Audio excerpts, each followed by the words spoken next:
திருநீரிடுவது ருத்ராஜம் அணிவது பிற்போக்குத்தனமானது அப்படின்னு அமைச்சர் அன்பில் மகேஷ் அவர்கள் சொல்லும் இந்த காணொலியை பார்த்துட்டு வந்துருங்க.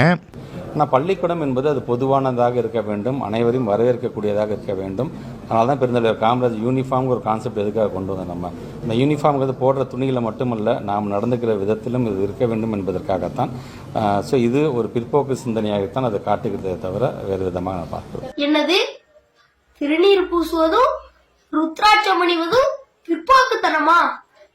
தன்னோட வாழ்க்கை முழுவதும் திருநீர் பூசாத நெற்றி பால் அப்படின்னு சொல்லி வாழ்ந்த நம்மளுடைய தேசிய தலைவர் பசும்பொன் முத்துராமலிங்க தேவர் ஐயா உங்களுடைய கண்களுக்கு பிற்போக்குத்தனமானவரா தெரியுதாரா?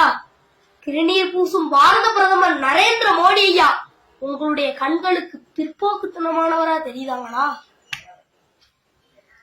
திருநீர் பூசும் பல தலைவர்கள் உங்களுடைய கண்களுக்கு பிற்போக்குத்தனமானவரா தெரியுதாங்களா? அமைச்சர் ஐயா, உங்களுடைய மூளைக்கு தான் ரொம்ப மூளை இருக்கு, அறிவு இருக்கு, மூளை பிதுங்கி வெளியில வருது, உங்களுக்கு மட்டும்தான் சிந்திக்க தெரியும் அப்படின்னு நினைக்காதீங்க. உங்களுக்கு விருப்பம் இருந்ததுன்னா இருங்க, இல்லைன்னா போய்கிட்டே இருங்க, யாரும் கேட்க போறது கிடையாது. அதை விட்டுட்டு எங்களுடைய வாழ்க்கை முறையில தலையிடுறதுக்கு உங்களுக்கு என்ன உரிமை இருக்கு? இந்துக்கள் திருநீர் பூசுற அனைவருமே பிற்போக்குத்தனமானவர்கள் அப்படின்னு சொல்ல உங்களுக்கு என்ன உரிமை இருக்கு? என்னுடைய கண்டனத்தை உங்கள்கிட்ட தெரிவிக்க உடனடியா மன்னிப்பு கேளுங்க. தீண்டாமை பெரிய பாவச்செயல், தீண்டாமை பெரிய குற்றம் அப்படின்னு சட்டம் சொல்லுது. ஆனா ஹிந்து அறநிலையத்துறையில இருந்து அனைத்து இந்து கோவிலுக்கும் திணிக்கப்படுது. என்னது? காசு இருக்குதவனுக்கு ஒரு வழி, காசு இல்லாதவனுக்கு ஒரு வழி. காசு இருக்குதவன் கடகடன்னு கோவிலுக்குள்ள போய் கடவுளை பார்த்துக்கிட்டு போய்கிட்டே இருக்கான்.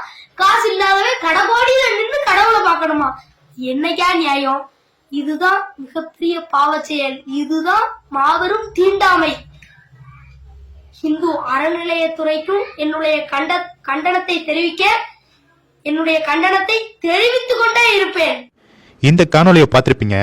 அதற்கு ஒரு சிறுவன், ஒரு மாணவன், அரசு பள்ளியில் படிக்கும் ஒரு மாணவன் தலை முழுக்க நெற்றி முழுக்க விபூதி இட்டு கொண்டு அமைச்சர் அன்பில் மகேஷ் அவர்களுக்கு தரமான ஒரு பதிலடி கொடுத்திருக்காரு.